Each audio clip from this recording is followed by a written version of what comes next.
Hey, I'm Jana, the little sister. And I'm Jeff, her big brother. Welcome to Sibling Rivalry, a podcast about our favorite sport, baseball. This week on Sibling Rivalry Baseball, we're going to college. Is that college with a K? Regardless, here's the SRBB headlines with an H. The wild horse Yasiel Puig, who hasn't played in the major leagues since 2019, has signed a deal with the Veracruz Eagle of the Mexican League.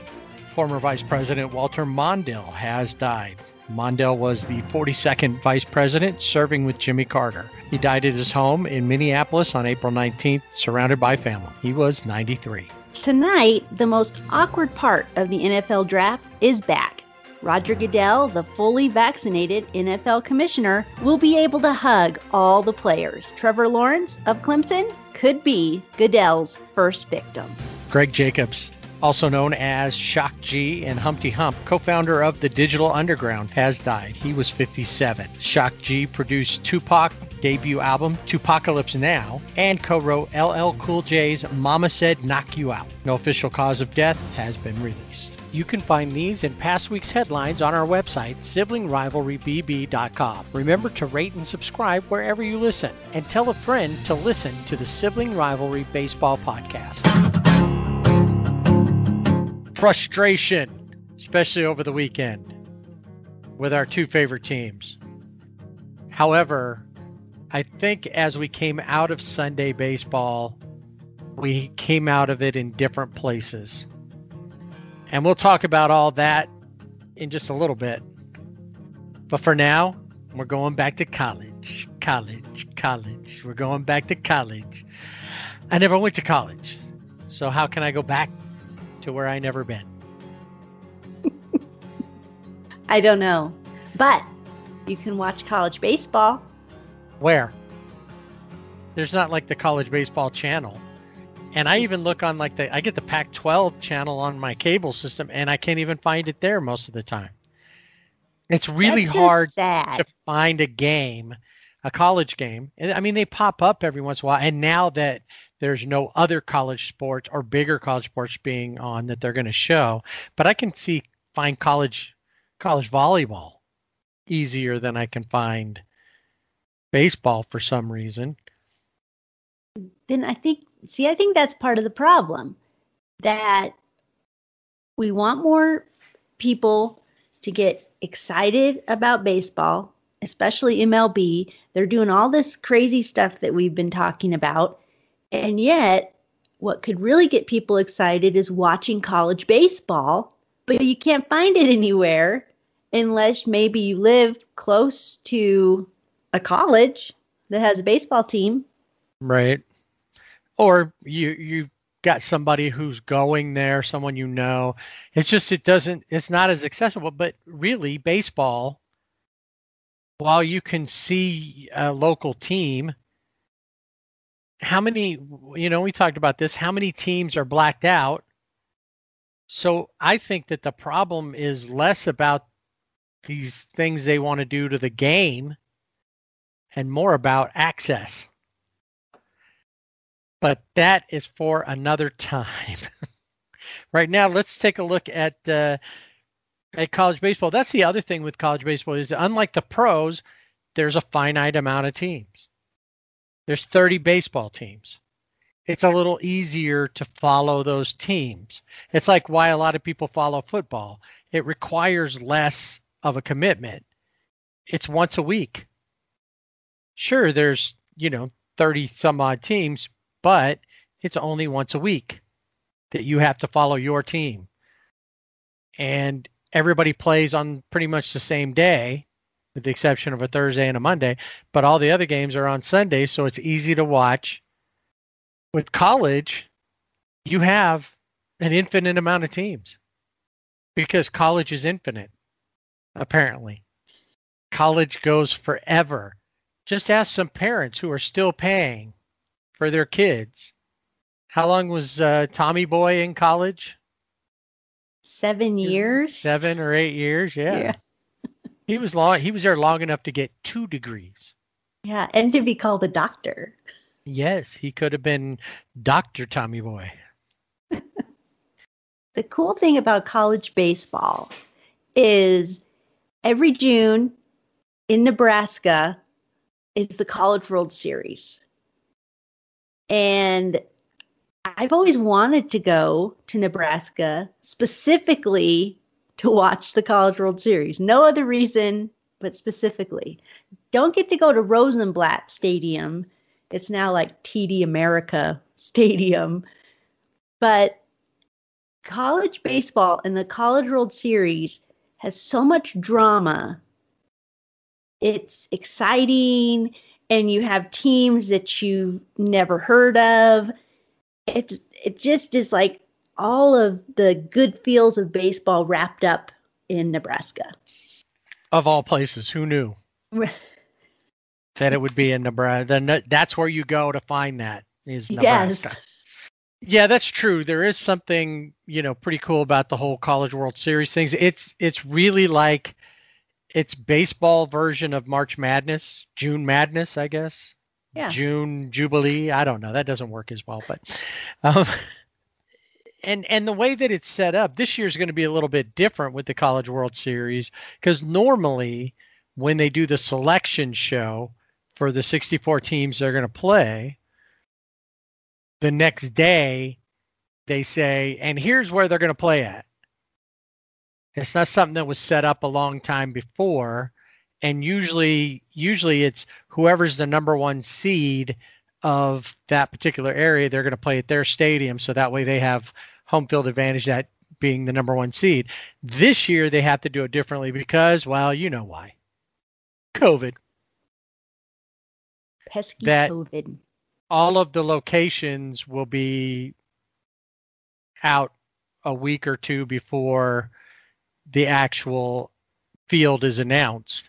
The 64 teams will be announced on Memorial Day, but they'll know where they're going to be going for the regionals and the super regionals. Super. Yeah, it's like super kindergarten. Super kindergarten with a K? With a K.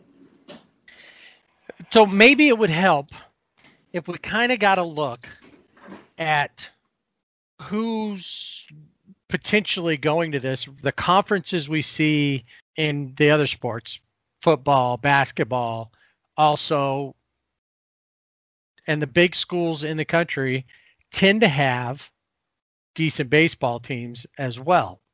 Now, that's one thing that I really like about college baseball over the other sports is that you might have some team like Coastal Carolina, who isn't any kind of a big powerhouse anywhere else, and most people had never heard of them. But back in like 2016, I think it was, they won the College World Series. So you'll see teams that aren't necessarily big names pop up. Now, as I look over the current top 25, I don't see any of those teams. In college baseball, just like college football, the SEC is on top. Yeah, you wouldn't think that. You might think someplace else would be. But yeah, that's crazy that the SEC, at one point, almost all of the top 10 was SEC. The top 5 was all SEC teams, and the top 10 was, I think, all but maybe one. Louisville was in there, and maybe Texas. The rest of them were all SEC teams. Yeah, there's 7 SEC teams in the current rankings, with Arkansas being number 1 and Vanderbilt is number 2. And those two teams are really interesting to watch because they only are separated by 1 game. So Arkansas's got a 32-7 record and Vanderbilt is a 31-7 record. So they are battling it out. The Razorbacks, though, are on top, and they've been on top for several weeks now. Taking over for Vanderbilt, who was on top before that. I think they've just been going back and forth throughout the season. You have other conferences that, like Conference USA, is Southern Miss and Charlotte and Old Dominion, schools like that you don't normally hear a lot about. Old Dominion, normally women's basketball. Yes. They've always been huge in that. But yeah, that's when I saw them on there, I was a little surprised. Growing up watching the College World Series, the teams you always saw were UCLA, USC, Fullerton, Texas always. Yeah, Texas has been in there. Texas is the number 3 team, but it's also the most appearances in the College World Series. But you have teams in the top 25, like East Carolina, that they've never been to the College World Series. So that's a team I want to root for. You also have a team like Notre Dame, who the last time they appeared in a College World Series was in 2002, and before that, 1957. So there's always a lot of drama in the College World Series. I noticed the other day that there's a couple of those teams like Charlotte that's up at number 15 that they weren't expected to be in this place. They were supposed to be towards the bottom of Conference USA, but they have risen to the occasion and they're playing real well. Pittsburgh's another one that I think was projected to be at the bottom, not only of their division in the ACC, but of the ACC, period. Actually are in a good spot. Looks like they're probably going to find their way into the playoffs. We also have Gonzaga, who has not ranked this season, but is now number 21 in the rankings. So I guess they are making up for their basketball team showing in the Final Four in that final game, although that was a really good final game. And they are in there, but they're the only team from their conference. So that's when you ask about college baseball and what's exciting about it is you have these teams, especially from schools you've just never heard of, or maybe they're, only hear of in women's basketball or lacrosse or something like that. And right. Something that you wouldn't expect. Yeah. Track and field or something. Right. I will say that I have found my new favorite baseball name. This guy is a pitcher for Vanderbilt, and his name is Kumar Rocker. I love that name. What a perfect name for a pitcher. Oh, yeah. But this season at Vanderbilt, he is 9-1. He has a 1.55 ERA, a .734 WHIP, which is walks plus hits per inning pitched, and he's the number 1 prospect. Now, before, we had seen his teammate, who does have connections to the MLB through his father, Jack Leiter, who's also at Vanderbilt, and he was undefeated, but he just got his first loss, and so now he's 7-1 with a 1.54 ERA, .803 WHIP, and the number 2 prospect, both right-handed pitchers, and the number 3 prospect is also a pitcher from Texas with a 6-1 record. Yeah, right now it looks like from some of the mock drafts that they've been doing, and of course the MLB draft will be over All-Star Weekend. Some of the projecting right now is Jack Leiter at number 1, Kumar Rocker at number 3. So the Vandy guys have that. And then the odd thing is the other 3 in the top 5 are all shortstops, and they're all high school kids. Right. That was a big surprise to me. You're going through the prospects, and then you see Vanderbilt, Texas, and then Jesuit Prep High School in Texas, Right. Yeah. Eastlake High School in California, Winder Barrow High School in Georgia, just to name a few. Yeah, just a few. Now it'll be interesting to see where these kids will end up, these high school kids, if they will go along with, into the MLB, or will they go on to one of these teams? And when you look, a lot of them, you can see that players have been drafted twice. They got drafted out of high school if they were good enough, and then they went to college, and then they were drafted once they were available to be drafted in college. So there's quite a few. Jack Leiter's one of them, Kumar Rocker, another one. Both of them were that. I looked too, I was curious as to, as of the 2021 opening day rosters in the MLB, which school had the most players on MLB rosters? Any guess? I want to say Vanderbilt. It is. Vanderbilt has 11 players, 2 Dodgers. Yes. Can you name them? I know I can name one, Walker Buehler. Yep. And the other one just went on the IL. David Price. Yes, David Price. Dansby Swanson would be another guy that from the Braves who was a Vandy. Mike Yastrzemski from the Giants. There's a few others. 11. They have 11 players. Louisiana State has 7.5 because Alex Bregman's not tall enough to be considered a whole player. But they've got like Kevin Gossman, Aaron Nola were both LSU Tigers. Pete Alonso with the Mets is from Florida. They have 7. And the list goes on. Nate Lowe, Mississippi State, who's been a big RBI guy for the Rangers, who we'll talk a little bit about later in the podcast. So there's quite a few guys that go, UCLA, Griffin Canning of the Angels, Trevor Bauer, and Garrett Cole, who was a teammate of Trevor Bauer's. All UCLA guys.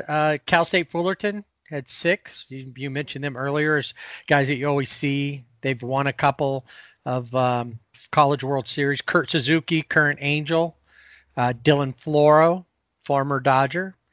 And I don't know why they didn't list him, but there's another Dodger who went to Fullerton. Justin Turner. Exactly. But he wasn't listed on there. So there's, they want to keep that on the down low. I'm surprised he didn't go to Long Beach, really, because he's from Long Beach. He could have went with Jared Weaver to Long Beach and being a dirtbag. Does he look like a guy could be a dirtbag, Justin Turner? Yeah, I think so. The College World Series was not held last year because of COVID. So the reigning College World Series champs from 2019. Vanderbilt. Yes. Who could guess? Vanderbilt beat Michigan in Game 3 to win the series. Now, one thing about the College World Series is you will be able to watch it, and it's usually always on ESPN, and I wouldn't think that anything different, but it's really, if you love baseball and especially if your team is frustrating the heck out of you and you want to take a step away, watch College World Series, because I may be doing that. Taking a step away. Now, I have a question for you. Who do you think, we've already mentioned that Texas has made the most appearances in the playoffs, in the College World Series playoffs. Who's won the most? They've made it to the playoffs in the series 21 times. I think Texas has won it 7 of their 30 plus times in. This team even went back to back to back. Wow. Back to back to back. Yeah, maybe more. And I can't find my page that has all of the details on it, but I can tell you this one I know very well. Ooh, that's a tough one. Mm, I don't know. I give up. Well, they're not in the mix this year, Okay. although uh, some of their conference foes are going to probably make it. Out of the Pac-12, the University of Southern California has won 12 College World Series titles, Wow. I more did than not half realize that. of their visits to the tournament. They have won the whole thing. This Wow. year, this year they're like 18 and 16. Not really. They're not ranked. They hold the record for the most championships. One player of note to help us transition is from the number 11 team, Texas Tech. His name is Dylan. And up until, in fact, if not for his brother, we wouldn't really know how to say his last name. And his name is Noisy, Neuse. So Dylan Noisy from Texas Tech may soon be joining his brother in the majors in Sheldon Noisy, who has been making a little bit of noise for the Dodgers. It's time for Dodger baseball. So a couple weeks ago, the question about the Dodgers was, will they ever lose? And now the question feels more like, will they ever win again?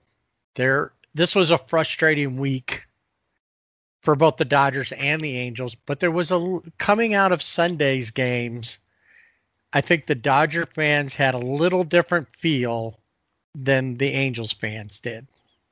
The Dodger fans are frustrated. They're cussing. They're fussing. And they're back talking.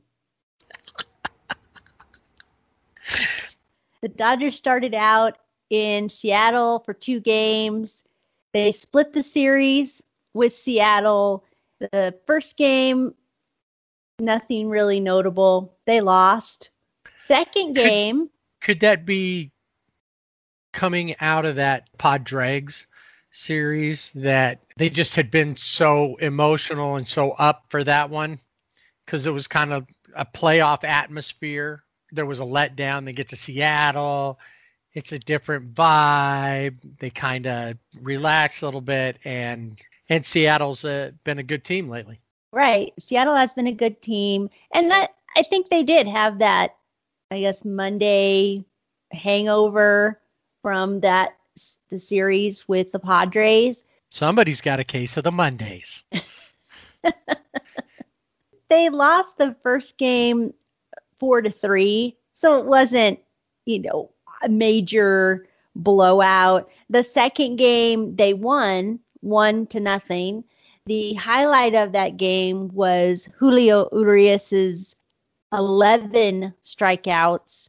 He just had a fantastic game. So they were coming home. They had Wednesday off because Thursday, the Padres were in town for a 4-game set. And I don't know how you feel about this, but this Padres Dodgers, the media is hyping it. Can we have Padres Dodgers 162 games? I've heard that. No, we can't, because the 19's enough. Yeah, 19 is way more than enough. I was so glad after this series that they won't see them again until June.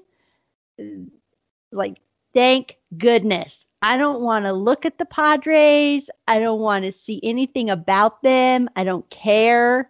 Go away. That's how I felt. And in fact, I think I texted you Friday's game, and I said, if they lose, I'm not going to watch Saturday and Sunday's game. Well, yes. Of course I watched Saturday and Sunday's game.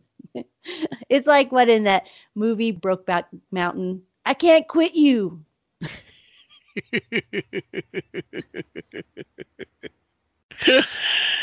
No, you can't. It's hard.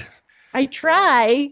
Sometimes where I just say I'm not going to watch the game, but I'll follow it on my phone. on the MLB app. I try to do that, but it only works if I absolutely can't watch it. I either have to like completely block all of it out, or I'm gonna watch. Yeah. It's just the Dodgers in this Padres series, 32 out of 139. So 139 at bats, 32 hits, 32. And the game that they won, they had 12 hits. But in the first game, 6 for 32, they 4 for 29 in game 2. Game 3, they won 12 for 35. And then in game 4, 10 for 43, which is a little bit better, but that went into extra innings. And that was a disaster of a game. And that was a game where I think we both said, I'm done. I turned it off. And what's funny is I put my phone down. I turned it upside down. I was not even going to look at it. And we started watching this other show. Planet Head and I were watching this show. But I look over and he's like, oh, when is this game going to be over? He's complaining. But while we're watching this other show that was way more interesting than the Dodgers game, he's got his phone looking for the score. And I told him, I said, they're going to lose. And if they lose, they deserve to lose. And I was done. Because every week I sit here and I'm like, the Dodgers, and they did this. Oh, I'm sorry about your Angels, but the Dodgers did this. And this time I am just irritated with, you can't really be irritated with the starting pitching. Starting pitching is really good. They've looked good. And Sunday night's game, Dustin May looked great. And the Dodgers, their hitters crapped all over his game. Yeah, they really that's did. One thing that I'd been noticing is that recently, and obviously there's been some injury issues that have popped up, but in the past, when they called somebody up, somebody would always come through. Now, technically, one did, but not like consistently. He had really one little moment of glory, and that was the guy we talked about, his brother, Sheldon Noisy. The CPA of the Dodgers. The CPA, Sheldon Lynn Noisy. Noisy is German slang to eat on the sly. So you're a closet eater. What was that song, the Junk Food Junkie? At night, I get in my closet and I unlock the lock or put the combination lock on, and I open it up and I have a Twinkie. But in the daytime, I'm Mr. Natural. German slang to eat on the sly. But this has shown, even with him, it's shown that poor pinch hitting. Nobody's been coming in there. And the guys that they have, Edwin Rios, who's had some moments in the past, has had no moments. He's 0 for. Matt Beatty, 0 for. Oh, he's got one hit. And you start looking, you see these. I think during the series he had a couple of walks. So he actually didn't look as bad as Rios or some of the others. The infield depth. Gavin Lux was on the IL. When you've got to move Max Muncy to second base because you don't have anybody else, and not that he can't play second base, but he's your best option, then you know something's going on. And yes, some of it is the issues with the injuries, but I think a lot of it is they're lacking. It's lackluster. It is. You have the starting pitching coming out, doing a good job. And then the bullpen, again, there are injuries in the bullpen. We haven't seen Tony Gonsolin yet this season. Hopefully that will be soon, maybe the middle of May. Joe Kelly, still, we have not seen Joe Kelly. And even with Joe Kelly, you'd never know what you're going to get with Joe Kelly. Yeah, he's a box of chocolates. But you want to have him there as another option.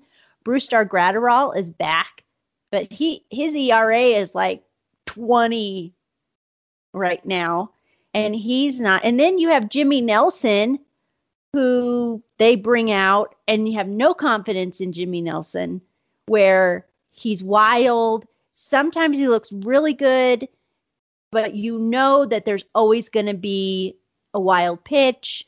Something's going to happen.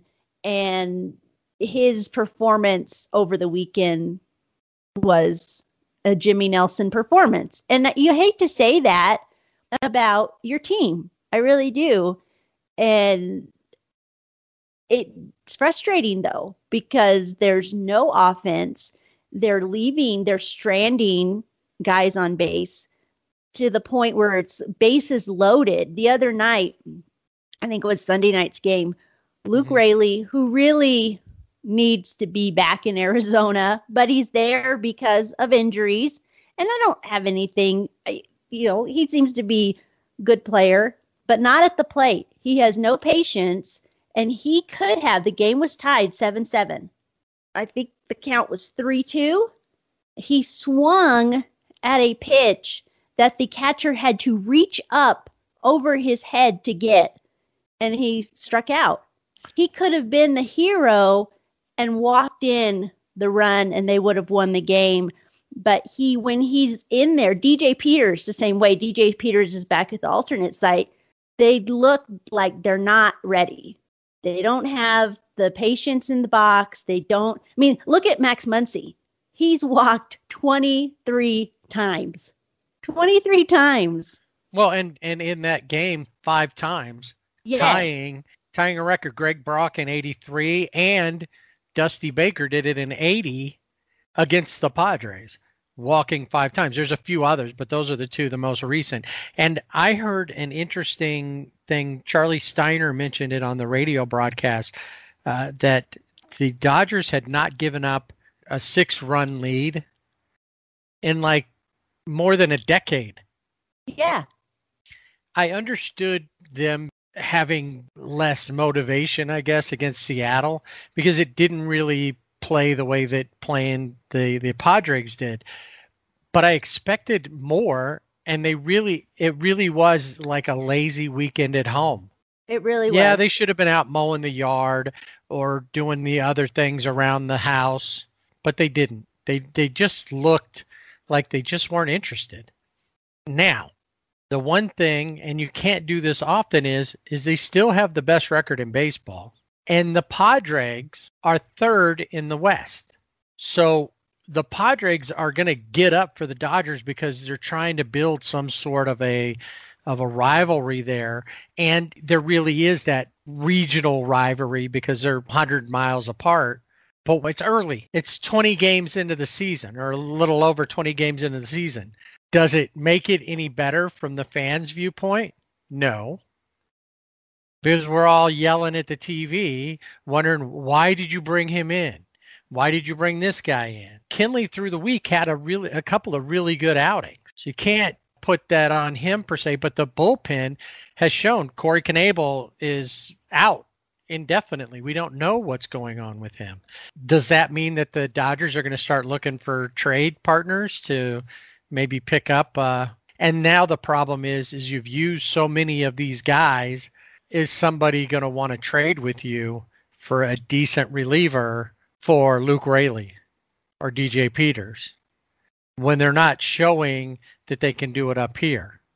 One home run does not make a good trade acquisition, and maybe he will be. One question that came up to me was, what if, based on how this team is going and who's doing what if Justin Turner is a Blue Jay right now or a Brewer?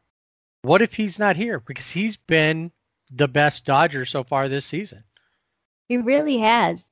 You even think about, you look at the lineup, you have Mookie Betts leading off. But even Mookie is not Mookie-like. He has glimmers of where he gets on base. And he is hundreds. Yeah.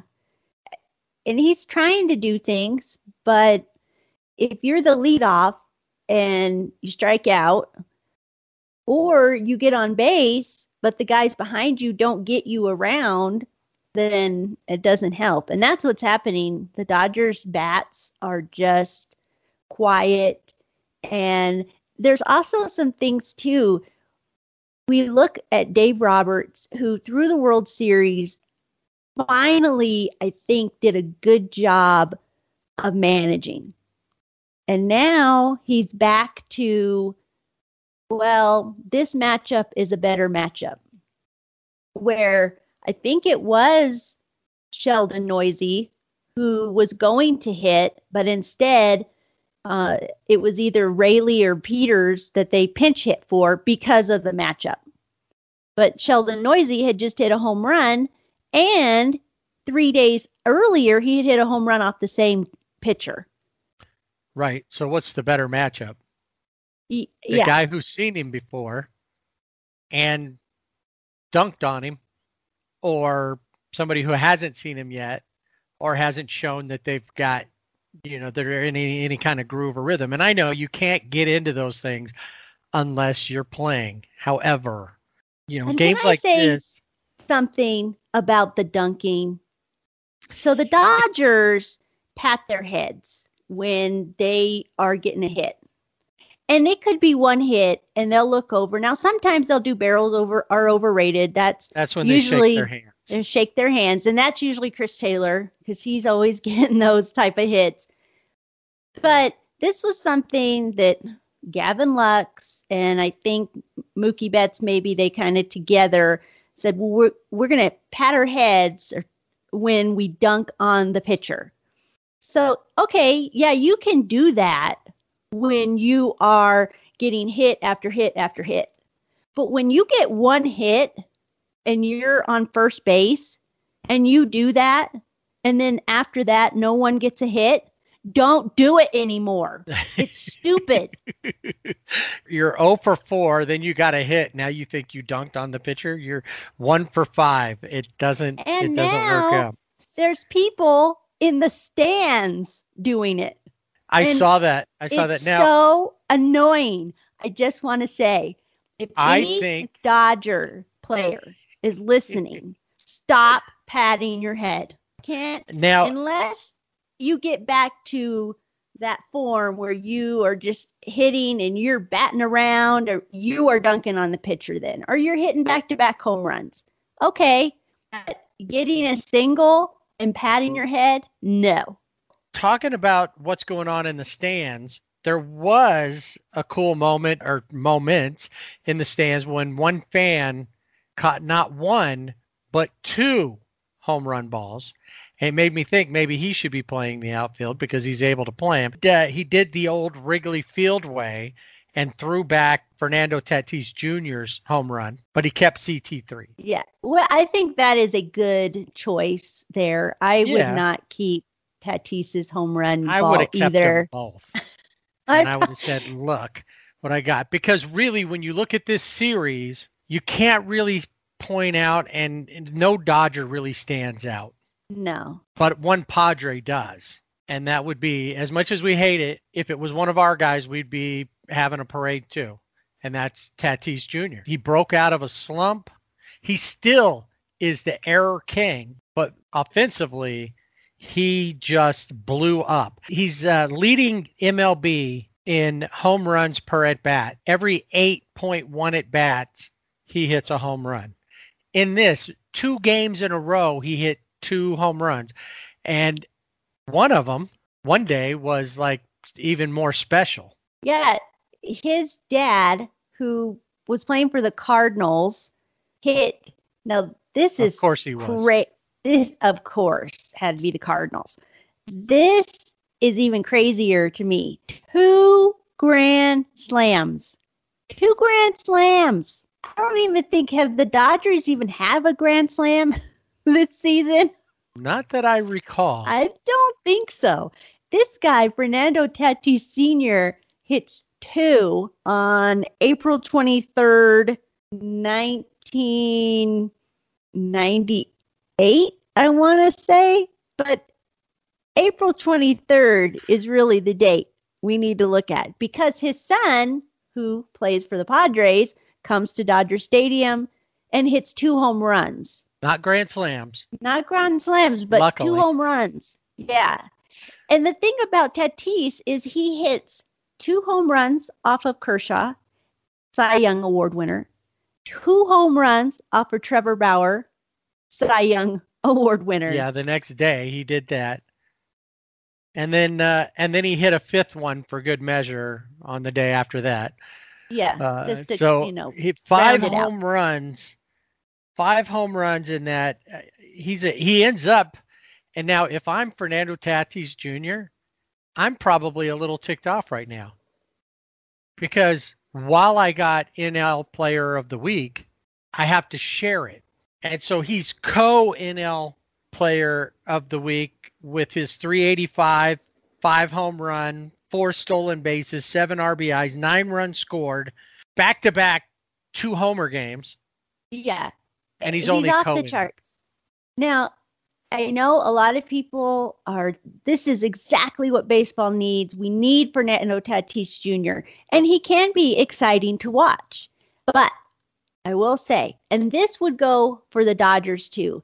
Any team, if they did this, it would drive me nuts. Stutter step at third base. Just run the freaking bases. Why are you stutter stepping at third base? This is how irritated I am this week. I gotcha. I had those. I remember last season being like, I didn't even want to do the show because I didn't want to talk about the Angels and what they were doing. Just fine. I think he is exciting to watch, even when he makes his errors. That's even more exciting. But run the base. Why are you doing a little, I don't know, dance step there? Salsa? I don't know what he's doing. Well, he's excited, and he does have a supporter in those actions from Trevor Bauer. Right. And I get that. You can celebrate, but to me, celebrate, put your, I don't know.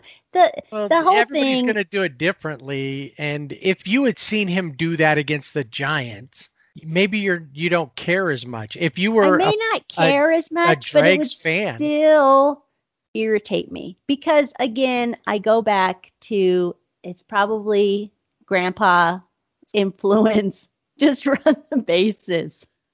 Come on. I guess too, Trevor Bauer is quick to say that because of all of his antics. So I'm a hypocrite if I'm calling him out, because I didn't see it exactly, but I know that there was a lot of talk about Tatis doing the covering his eye after he won a home runs off of Trevor Bauer. I think it was his first one. Trevor Bauer had to give it to him. He's like, hey, I do that. He did it back to me because he beat me. Trevor Bauer was easy to say, like with Machado. Machado, I guess he's my daddy because he owns me. He's not afraid to say, they got me.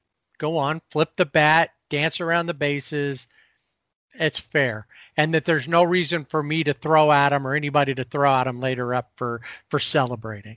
However, there is a controversy that does involve Mr.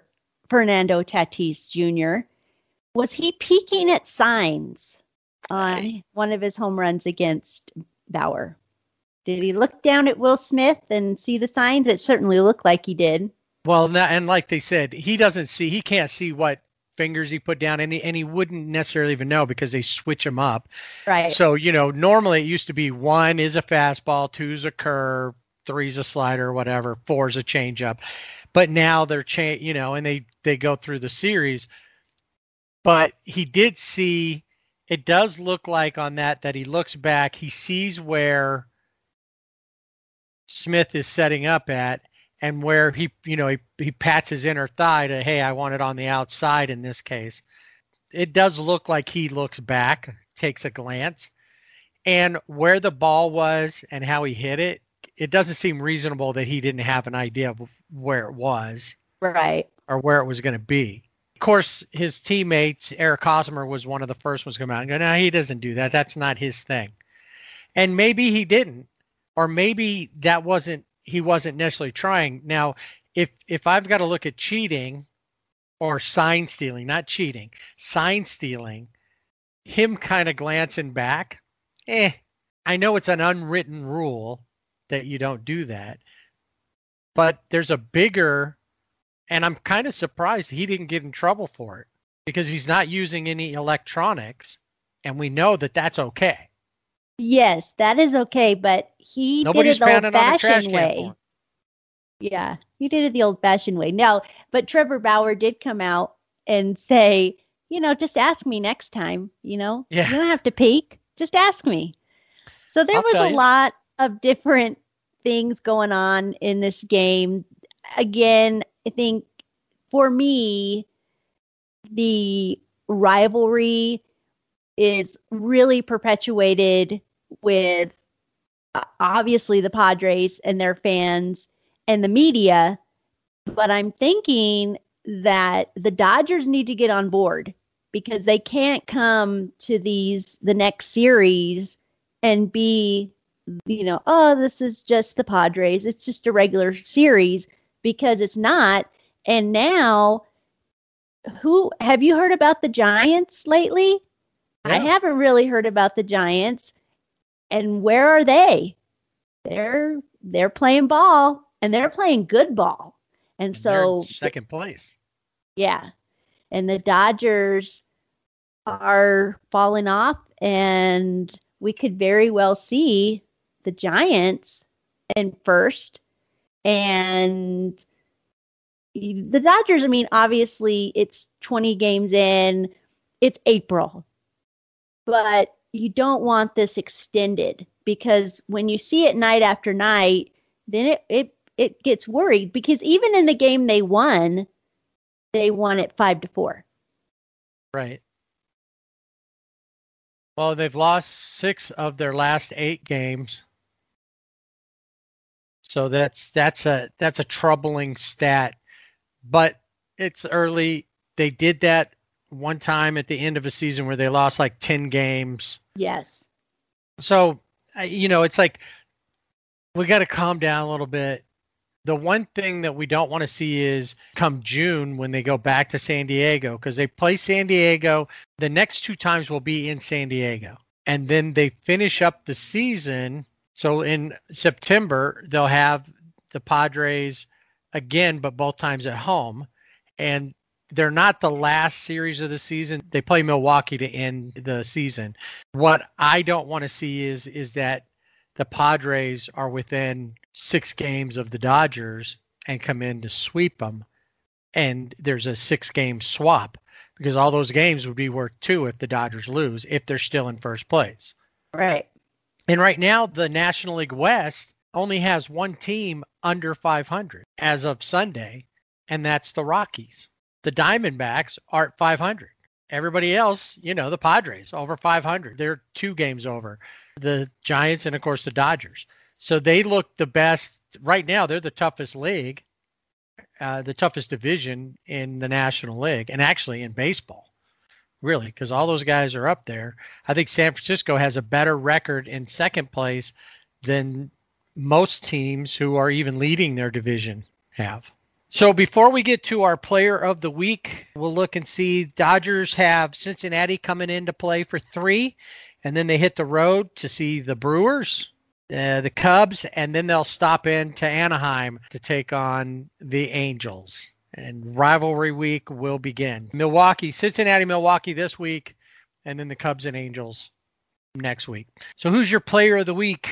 I don't have a player of the week, because I went through and I was so irritated at all of the players. And then I thought, okay, let's scale it back, take some breaths, do some breathing techniques. And I thought, well, maybe this guy, Did you take your antidepressants? No, no, I just did some mindfulness techniques. Okay. And I thought, okay, well, maybe Dustin May. He looked really good. He had 10 strikeouts, did give up a home run to Tatis, but that seemed to be the soup of the day for every day. And then I thought, okay, maybe Julio, because he had those 11 strikeouts. Couldn't think of anybody on, as I'm watching, that really stood out to me. So this week, I'm going totally off the rails. And my players of the week, I have two, DJ Severe and Dieter Rule. Okay. Why? What was it that they did that stood out to you other than their excellence every game? Every game, DJ Severe spinning the tunes. He always has the right mixture of music. Love it when they challenge a call and he's playing one of my favorite songs, Time, by the Culture Club, or Dieter Rule on the organ. They're just awesome. And I'm glad that I can hear them on the broadcast, because that's really what got me through those games was, hey, he's playing this. Oh, I like that song. So I'm going with DJ Severe and Dieter Rule this week. All right. Your double play combination. Yes. Now, I didn't go that route because normally, even when I'm watching it, I don't always catch all of the background. And sometimes I'm doing two things at once or watching 2 or 3 games at the same time. But I did go through, and Julio was one of my potentials, even considered because he hit his home run and he ran it so fast, the noisy one, Sheldon Noisy. But when I looked through it all, like you, I didn't see anybody that really stood out. And I even considered nobody this week. But then I went back and I looked at the games a little closer, and I decided to go with Kenley Jansen as my player of the week. 2 great outings, 2 saves in the week in the 2 games that he pitched, 2.1 innings, gave up no runs, no hits, walked 1, and struck out 4. And it was a kind of like an old time, oh, that's the Kenley that we know. And when he has more rest, he pitches, but he no longer can pitch back-to-back days or even almost every other day. He needs a 2 or 3 day rest to come in, and that's why they got to build up that bullpen. So that is my guy for the player of the week, Kenley Jansen. And of course, if we ever get out of beta testing, it's close. It is close. The problem with fast starts is that you expect them to continue on with no issues. Now, that's a little different from a Dodger fast start, because the Dodgers are supposed to be as good as they've been advertised, and they have played that well. The Angels, on the other hand, everybody's always holding their breath about the pitching staff. We know that the position players, the offense, can come through, that there's a lot of potential there. Will they? We don't know. The only one that we can ever seem to count on is Mike Trout, who is having an incredible start to his season. He's leading the MLB in quite a few categories. And then, of course, we lose Trout for a couple of days. And we'll get to that in a little bit. This week, they played the Rangers and the Asterix, and in 7 games, they won 2, 1 in each series. After they've been playing so well. I wanted to mention about Mike Trout. He has on-base percentage, 539. Is the top. The top 5 slugging, again, Mike Trout, 820. He's amazing. This is a guy that is just incredible. And just barely getting comfortable with his swing.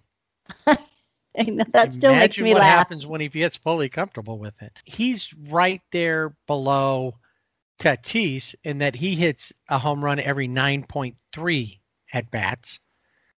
And like you said, he's on base over 50% of his at bats or his plate appearances, not at bats, plate appearances. Yeah. So it was tough having him out. That's he got scary hit. thing.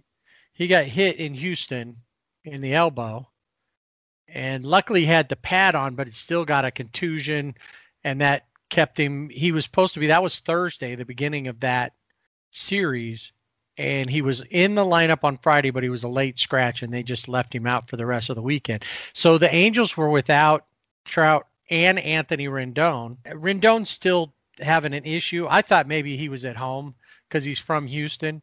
Maybe he just didn't want to play, so he could just hang out at, with family or whoever's still in Houston. I don't know if he still has a house there or not. He's doing honey-do list at the That's right. at the house. The Rangers come in. Of course, the Rangers are at the bottom of the AL West. Like any team, it's like if the Rockies come in, if the Tigers come in, you expect your team, if they've got a better record, to beat them. And when they don't, then you're like, how could you can't beat the Rangers? The sky is falling. It is. It's terrible. That whole thing. The season's over. Just write it off. And I wasn't that bad because I've been here with this team before. They'll go through a bad part, then they'll be good, but we'll end up around 500 to end the season. Maybe a game over, maybe a little under, but we're not going to be. We're just going to be average, if that. That's how it'll end up. And in the American League West, they had their couple of days in first place, but their problem is right now is that they're in the same division with one of the hottest teams in baseball, the Oakland A's. We're going to have to deal with them. Haven't played them yet. This week, the Rangers come in. They take 2 of the 3. Part of it because of the AL player of the week this week, Adolis Garcia, who in Anaheim went 4 for 11, batted .364, had 4 hits, 2 home runs, 4 RBIs.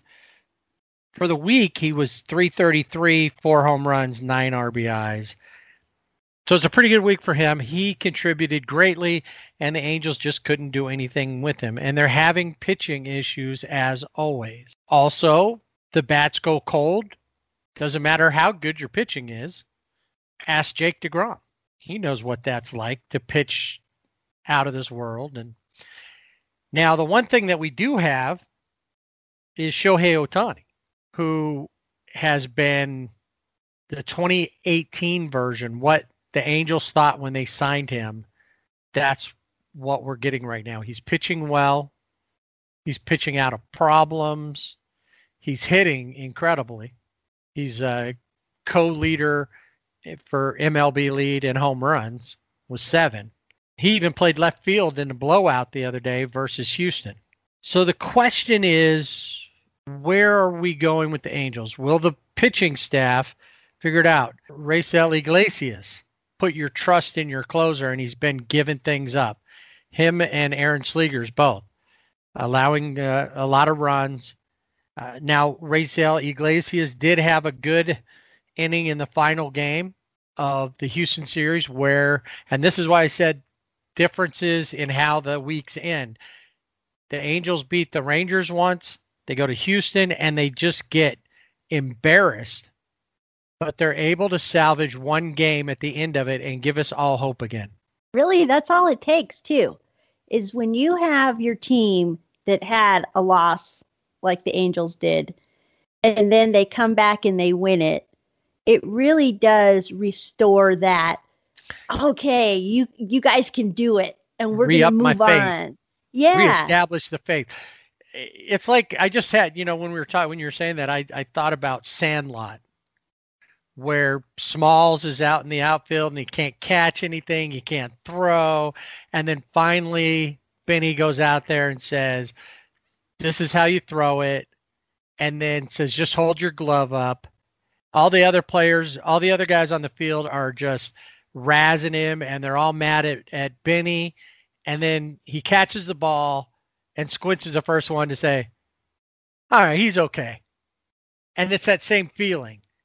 You get that Benny the Jet moment, and then you're like, okay, I'm fine. All is not lost. And then once you have a little moment, especially if you have a day off, which the Angels don't have a day off, they're going to play the Rangers again. You can reestablish that. You can say, okay, we're good. We're only 20 games in. We still have time. I think the Angels need to be in the market for pitching, just like the Dodgers do for relief pitching. The Angels, the relievers are hit and miss. I think we need another starter. Quintana's just not going to make it. He may even when he starts to look decent, then he falls apart. We need to do that. Luckily, we didn't sign Odorizzi because Odorizzi faced 5 batters, and I kind of wish he would have stayed in. Not with his injury, of course, because then obviously I want him to stay in because, hey, he can't throw very well. But the Asterix brought in a guy named Kent Emanuel, makes his major league debut, throws 8 2/3 innings. He'd never pitched in the majors before, and he just blew the Angels away. Maybe that's why, because they'd never seen him before. And then, of course, Zach Greinke. He of course had his moments with them. I think the only thing that was, it was ugly. They lost 16-2 in one game. Anthony Benboom, the catcher, went out and pitched for a little bit. Ohtani played left field. Yeah, Benboom was pretty much just, at this point, it really didn't matter. And he was just batting practice. It was really just lobbing him up there because, I'm sure Joe was like, hey, you want to go out? Who wants to go? Raise your hand. Who wants to pitch? And then Ohtani said, can I play left field? Yeah, why not? Go out and play it, because it was his idea. Always wanted to play left field. Now, there was only one thing that I think in this whole series that was uglier than that loss of 16-2. I have a feeling I know where you're going with this. And it's Alex Bregman's new hairdo.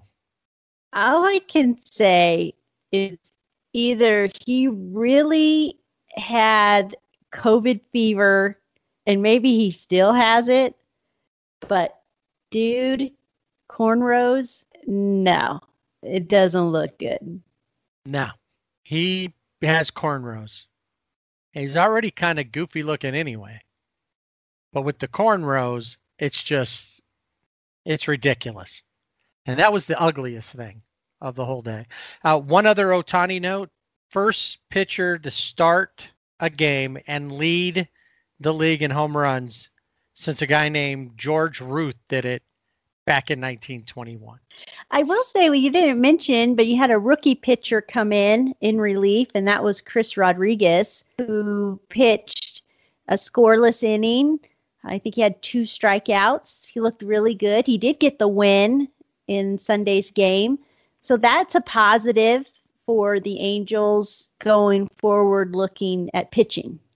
Yeah, he's been good so far this season, and he had never been above AA, single A actually, and he made the team this year, and he looked good in spring training, and happy to see that he's still able to hold on and do that.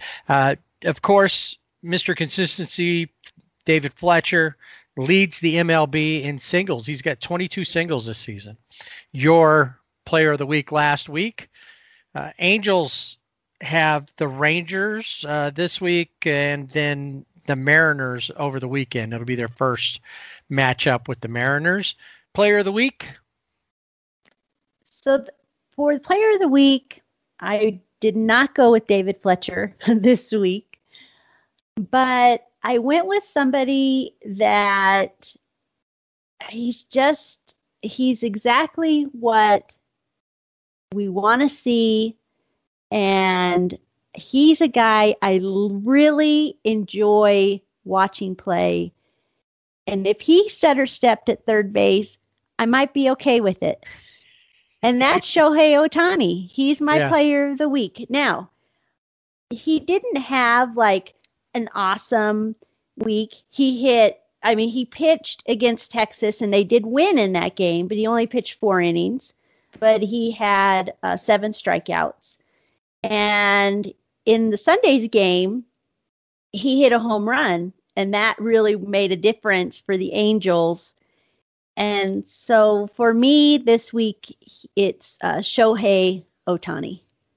He's definitely becoming a force that we expected, or we hoped he would be, and was built up that he could be. And you figure on a national level, people are talking about him everywhere. When I thought about it, you look around Angel Stadium, he's not, if they traded him, half the fans would leave. There are so many people there that are either Japanese, that are big fans of their fellow countrymen, or others who are they just love Blanca loves him. He's a good-looking, charismatic kid. He's very respectful and humble of the game, and it would be a loss to the Angels if they traded him away. Well, I know a fan of his that lives in southeastern Utah, a lady who's very dear to my heart, Planet Head's grandmother, Grandma Fumi, and she loves Shohei. Yeah, he's something else. Well, I, once again, could have looked across the board and said, well, I could do this. I could have went with Shohei. And I thought, let me do something that I don't normally do. And I tried to look too, because we've talked about this. You can't stand Gavin Lux. He's not the only one, but of your own team, there's always somebody where you're like, oh, not him again. Or, and there's players, I've been to enough games where it's like, oh, I've got to watch them pitch again, or I've got to see him. Why did you bring him up to pitch hit? And the Angels are having some injury issues as well. Both Trout, Rendon out. I think they're both supposed to come back versus the Rangers. We'll talk about that next week. But there's always that guy where you're like, what are we going to get? And this week, my player of the week is one of those guys. Andrew Heaney. Nice. He's had he had one start this week, but he's had two back-to-back solid starts. One, the game that I went to versus the Twins. He pitched really well. And then his last outing, 6 innings, 6.1 innings pitched, 2 hits, 1 run, struck out 10, walked 0. Was his second good outing in a row. I just couldn't overlook that. Andrew Heaney, you will someday receive the Player of the Week certificate and a SRBB sticker and be in the running for Player of the Year and an SRBB t-shirt. Spinning, spinning, spinning, dizzy, dizzy, fall down. It's time to look around the league. Now, earlier, we talked about Fernando Tatis Jr. being the NL Player of the Week. I mean, the NL Co-Player of the Week. Now, and why I would be upset if I was Tatis Jr. that I have to share this honor. Because while the co-MVP, the other guy, did a good thing, had a good week, it's nothing compared to what Tatis did. But they still gave him co-MVP of the week, and that's Madison Bumgarner of the Arizona Diamondbacks. Now, why, in your opinion, would Tatis be mad, Jana? Well, because Madison Bumgarner was playing in a doubleheader, so that's 7 innings, but he had a no-hitter in 7 innings, but it doesn't count. So why would he be Player of the Week if it doesn't count? Nobody cares. Go sit down, Madison Bumgarner. We don't care. No, we don't. Maybe it's one of those things where, you know how like they always say you're out playing golf with the big boss, the CEO or the president of a company, or the president for that matter. You always let that person win. Maybe Major League Baseball felt that he's been having a hard time lately.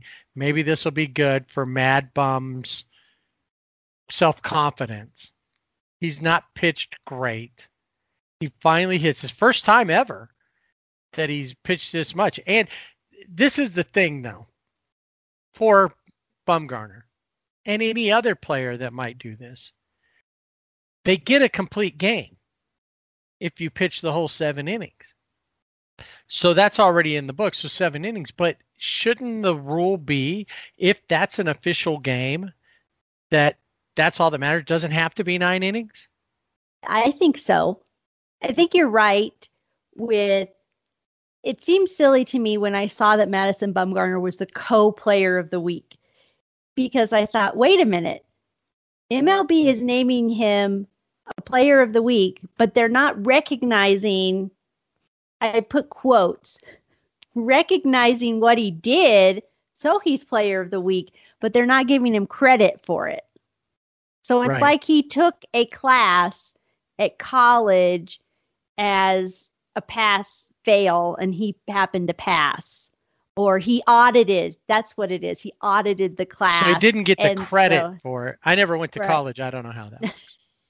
So he sat in class because he liked the subject, but he didn't have to do anything to, he could have turned in assignments, and obviously he did. He had 7 innings of no hits. And that made me laugh, because I thought, you're recognizing him as player of the week because of what he did, but you're not giving him credit. And now the rule goes back to when Fay Vincent was the commissioner in 1991. The rule is that, and this is how far back it goes, and from 1990 to 1991, the rule is it has to be 9 innings. But in this case, a doubleheader, MLB has designated the doubleheader 7 innings. It's a complete game. As a complete game. So why are you saying, well, yeah, that's great, Madison, here you go, player of the week, but we're not going to recognize it, even though it's our rules, we made the rules? I think it should be a no-hitter. I think so too. I don't think it's fair that he doesn't get that. He gets a complete game out of it, but he doesn't get the no-hitter. And if not for an error by Nick Ahmad, it would have been a perfect game. Yeah. In theory. And yet, even then, if I'm Fernando Tatis Jr., I have 5 home runs in 3 games. How is it that I'm not the player? Singularly the player of the week, not NL player of the week. All right. Other things that some people probably are not happy about. Oakland A's. I'm sure they're not happy about it. Their fans aren't happy about it because they were hoping for Moneyball territory. Brad 20 Pitt, plus not games. Happy. No, Brad Pitt, not. Jonah Hill, yeah. Really upset about it.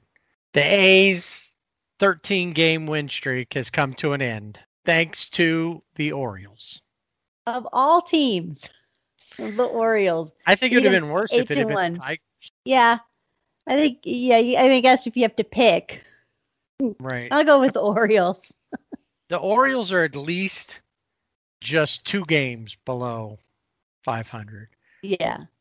And that's one thing I was noticing was that there's not a lot of separation in most of the leagues. Everybody's within 2 or 3 games. There's a few. The bottom of the pile is like the Tigers, the Rockies, and the Twins are the only teams that are that are way under 500. A lot are in the 400s. Are winning about 40% of their games. These guys are like under 40% wins total. So that's an issue. When I look at the totals, one of the surprises I saw in the league for who's leading their division was the Royals.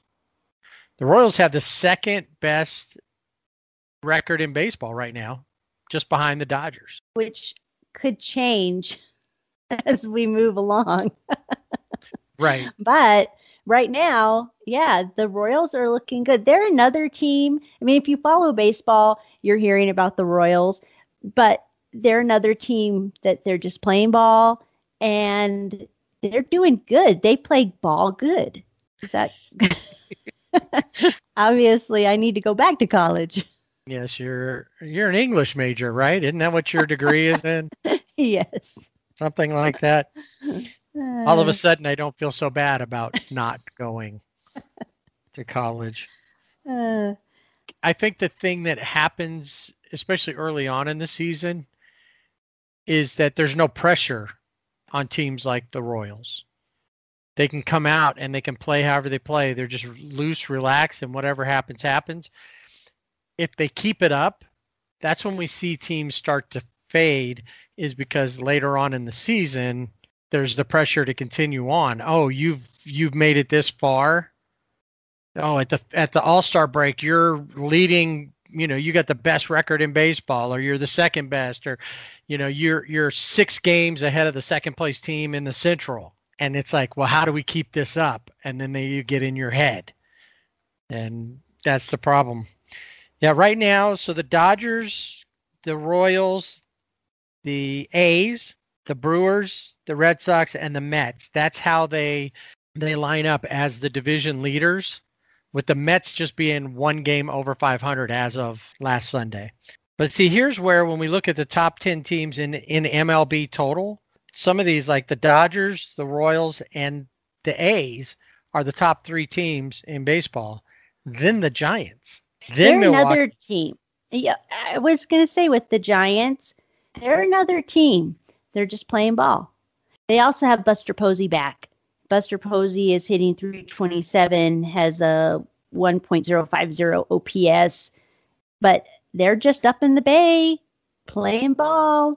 No, nothing to see here, guys. That's right. And they're in control right now and could continue to be. I think the one thing with like the Royals is they're supposed to be maybe in some sort of a rebuilding mode. So that's really, surprised a lot of people. Milwaukee, Boston, and then Seattle is up there. And Seattle has been playing well all season. Can they hold it and continue on with it? We'll see. The White Sox after them, and then the Padres, and then the Mets are at number 10. So all these other teams, the Mets are leading their division, but all these other teams have better records. Yeah.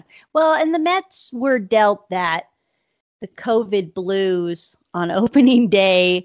So when you look at that, it's always skewed. The East is skewed, their division. And I wonder what they're going to do.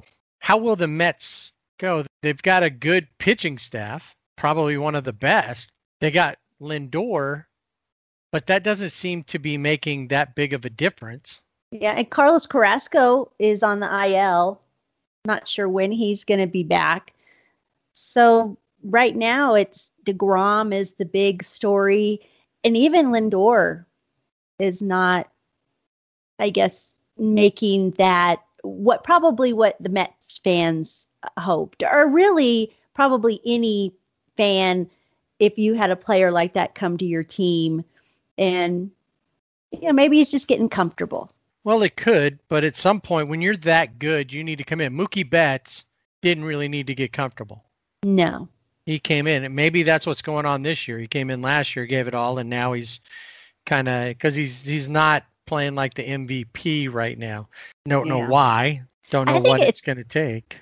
I don't know. It seems to be a cloud over the entire team there. I do want to mention, you mentioned the Mariners and the Red Sox. They had a series and they split the series, but the first game of the series, the Mariners came back. In 10 innings, they beat the Red Sox 7-3 in 10 innings. The Mariners had more than twice as many runs as their 3 hits. And this is just the 8th time since 1901 that a team has scored at least 7 runs on 3 or fewer hits. So it was an exciting game there. Yeah. And thinking about the Red Sox, they have 2 former Dodgers, Alex Verdugo, who's doing well, and Kike Hernandez. And I can tell you, there were many times over the weekend watching the Dodgers Padres, and I thought, oh, can't Kike come walking out of that dugout, please? But he didn't. No, that he did not. You are correct. And I know this is back to the Dodgers, but I want to mention a spark. When I mention Kike Hernandez, he could be a spark plug. Chris Taylor had been on the IL, and he came off the bench in, I think it was probably Saturday. I think it was Saturday's game, and he was the spark that the team needed.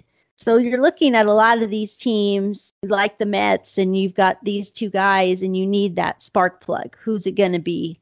One thing, too, is I didn't mention Madison Bumgarner had the no-hitter against the Braves, but the Diamondbacks also swept the Reds. And it's like, what? Is this bizarro world? What's happening here? But they were on point. They were playing and doing what they do. Yeah, no, that was crazy when I saw that. And it's pretty much driven the Reds into last place in the Central after a big start and having and ruling first place. Yeah. They've dropped to the bottom with Milwaukee being on top, as we mentioned just a little bit ago. One of the big matchups this weekend or over the weekend was Cole and Bieber. So Garrett Cole, Shane Bieber matching up again. And Cole, he just dominated. Between the two pitchers, they had 20 strikeouts. Garrett Cole had 11. Shane Bieber had a measly 9. 9? That's it. It's over. He's on the decline. He is. There's no hope for Bieber. After last week, we were singing his praises because he had struck out how many over 4-game streak, becoming the first to do that. Yeah. And joining Nolan Ryan with 48, I think it was in 4 games, and now only 9. Only 9. I mean, it's such a waste. Like, why did you even bother showing up? So I guess in this series, if you were only looking at Cole and Bieber, Cole is 2-0 against Bieber. It's something when you have things, that type of a matchup, and both of them have good games. We've seen that a couple of times. Kershaw and Darvish in that first game were both really solid. It just came, one side or the other that is able to, and sometimes it's not even about the starter. It's the team takes advantage of the bullpen. Exactly. And can I mention something about you, Darvish? Since we're in around the league and he is not a Dodger or an Angel, there were a lot of reports written and lots of tweets that said, please, Dodger fans, when Yu Darvish comes and pitches in Dodger Stadium, please don't boo him. And I thought, that is so dumb. I mean, I'm not the type of person that usually boos, unless sometimes I might. But if he gets booed, he gets booed. Why do we need national baseball writers writing columns that say, would you please give him a break? Please don't boo him. He's a good guy. And he has a family. Game, if he's so what? Isn't that the thing? It always makes me laugh when I see something. It's like, why didn't this person do this? Well, he has a family. Everybody's got a family. Maybe it's not what you think a family is or what's traditionally thought of, but everybody's got some form of family. Even if they've all died off, you had a family. So yeah. What does that have to do with him? Don't boo him. He has a family. Okay. How many things can we apply that to him? Don't do this because he has a family. Yeah. I just had to bring that up. I'm sorry. Don't let him pitch because he has a family. That's right. Don't let him hit. Don't let him sit in the dugout. Exactly. I just had to bring that up because that was one of the things that, again, was really, do we really need people, writers, and tweeting out, as a warning or as a, what was it? Please refrain from booing.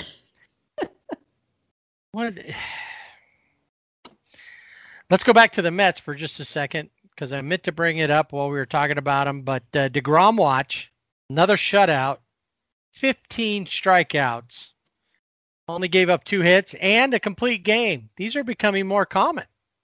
Yes, I've noticed that. And DeGrom is like out of this world. 15 strikeouts. And it's it's amazing what he's doing there. And again, we mentioned the Mets not doing spectacular, but they have that guy. Yeah, that's so they know at least once every 5 days. But Taijuan Walker had a pretty good outing, I heard recently. They've got a lot of great pitchers, and Syndergaard is in rehab now, starting to his throwing program and things like that. So he's looking pretty good, and he'll be back. Probably not this season, if so, later in the season as he rehabilitates from Tommy John. Another great pitcher so far, John Means from the Orioles, who was the pitcher of record when they stopped the A's in their tracks. He's got a 2-0. He's pitched in 5 games, 2-0 record, a 1.50 ERA over 30 innings pitched, 29 strikeouts, and his whip is under 1. And that's great for the Orioles, who had no chance of at the beginning of the season, and maybe don't have a chance. They really are rebuilding. You watch that team and you think, who's that guy? Did he just come? Maybe they got him from high school. I don't know. They're just not people I guess but it's fun to watch them play, and they're just another team that's just playing ball and doing what they're doing. Well, they started off strong. John Means has been a part of that. Yeah. It's even Matt Harvey, who couldn't do anything for the Angels, seems to be contributing a bit. The thing that gets me, just tells me that, this year there's been some stories. Trey Mancini, big story, coming back from cancer. There's a lot of the players, though, for the Orioles that, unless you pay attention to them, you just don't know who's there. The one name that always pops up for me with the Orioles is what's his name, Santander, and he pops up to me, and I think he's actually out injured, but he always pops up because for some reason his name just sticks in my head, and I think it's just the name. But could I tell you anybody else necessarily? I know Freddie Galvis went there. And he's also he's injured now just recently. Yeah. So he's on the IL. But when I look through and see who's playing what, who's where, Santander. But I really don't know who they are. I look forward to having a better chance to see them this season, especially, because the Angels will play them at some point. Let's do a little IL list update. Since last week, we could have done a whole show about the IL list. Lance Lynn, finally off. Looks like he's going to start up this weekend, maybe tomorrow, Friday, for the White Sox. And then Christian Yelich, another one that the MRI he had on his back showed nothing. So whatever's going on, they don't think is serious, and that he could have already come off the IL. Not sure when he will. So that's good news for the Brewers. We got Max Fried from the Braves on the IL. Looks like he might be activated here pretty soon, but he's another one that haven't seen. You mentioned Freddie Galvis, Santander, as you mentioned. Got to say his name again. They always say it's Santander. Yeah. So they that not just because that's the way I was Santander. It's Santander. Santander.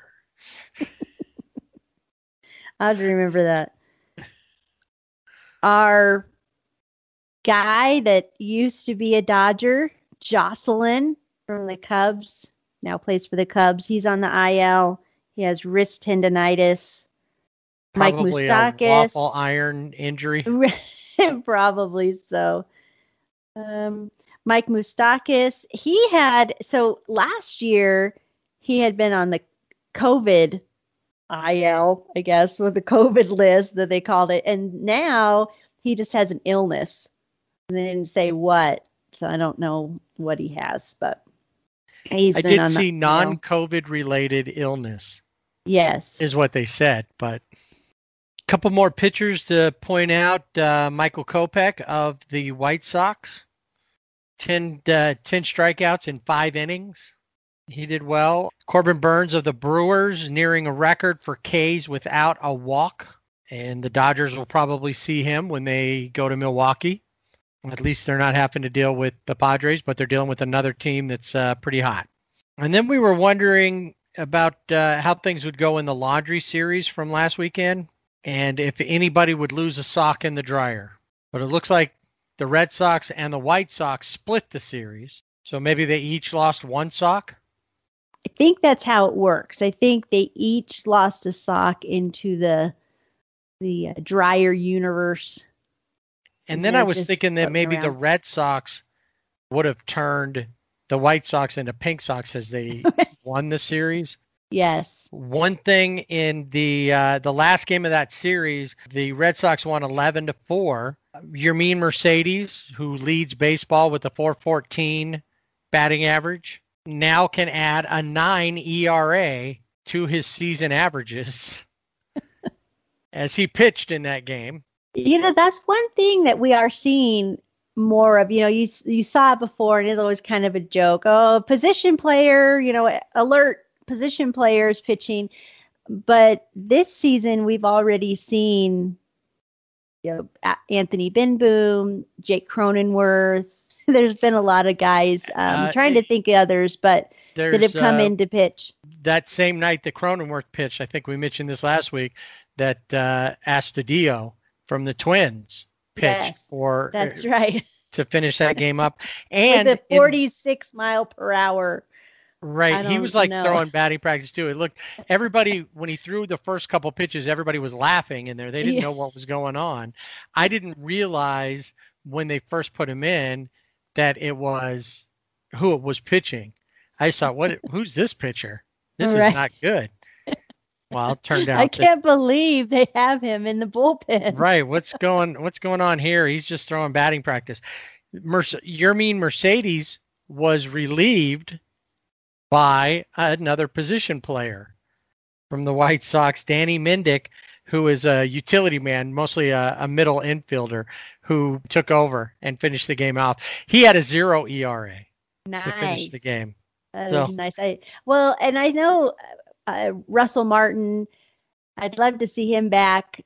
He could come back, not as a catcher, but we need him in the bullpen for the Dodgers. Yeah, the Dodgers should be looking at that. I mean, he's 0. I think he still has a 0 ERA. I think so. One more injury. I just noticed Hyun-Jin Ryu had a glute strain.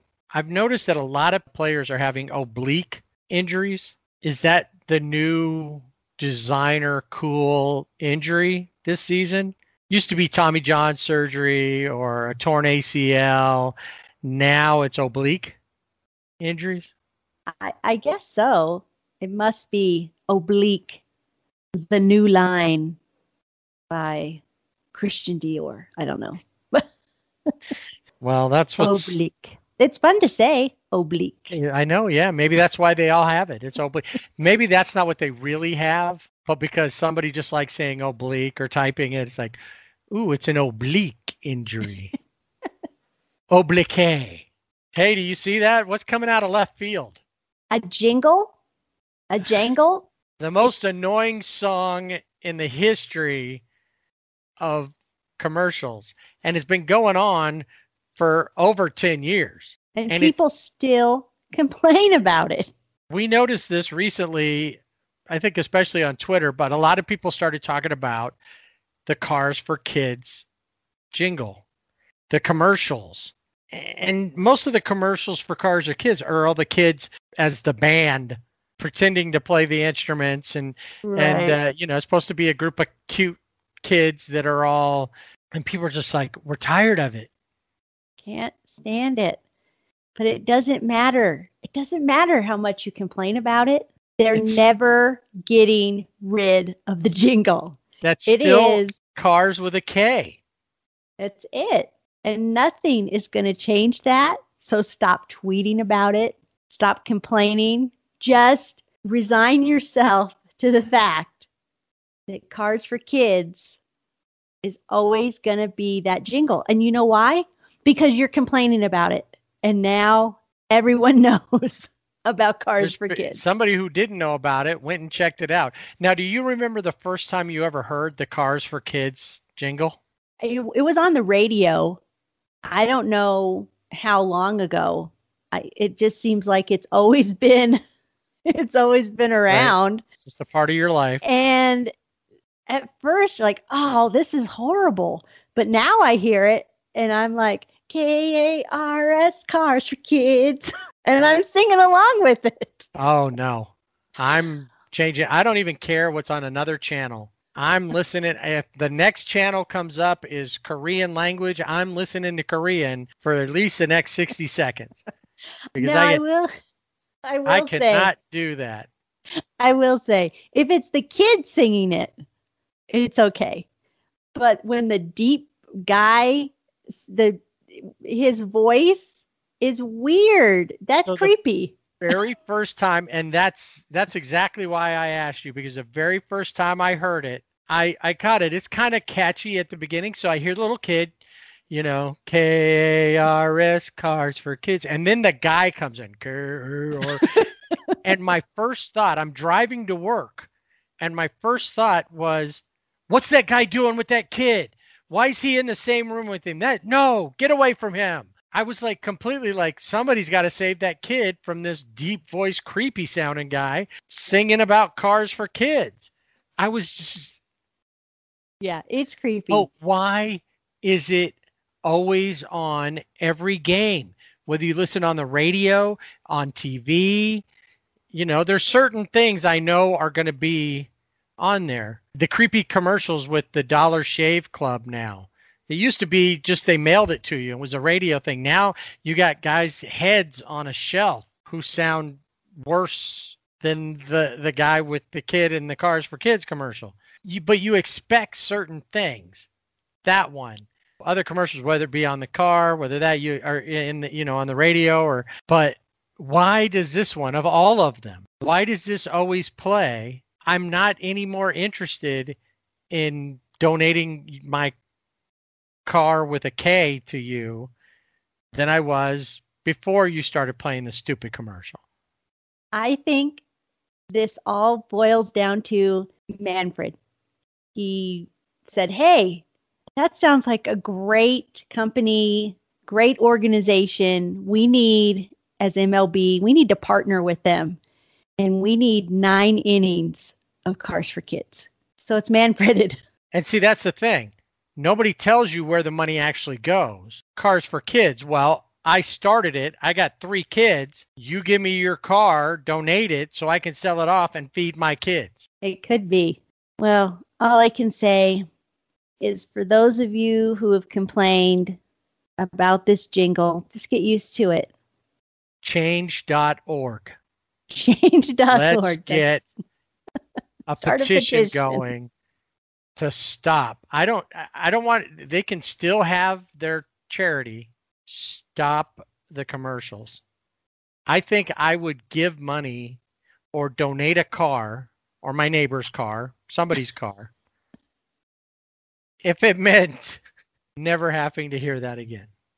I wonder if we should have put a disclaimer, because now anybody who's listening is cursing our names as they have that jingle in their head.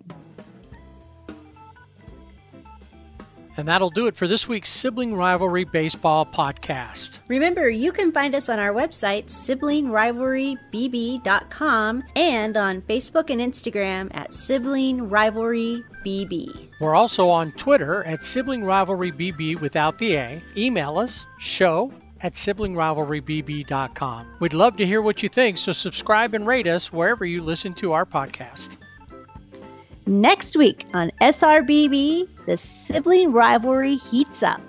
Yep, we're taking the Diamond Lane to the Freeway Series.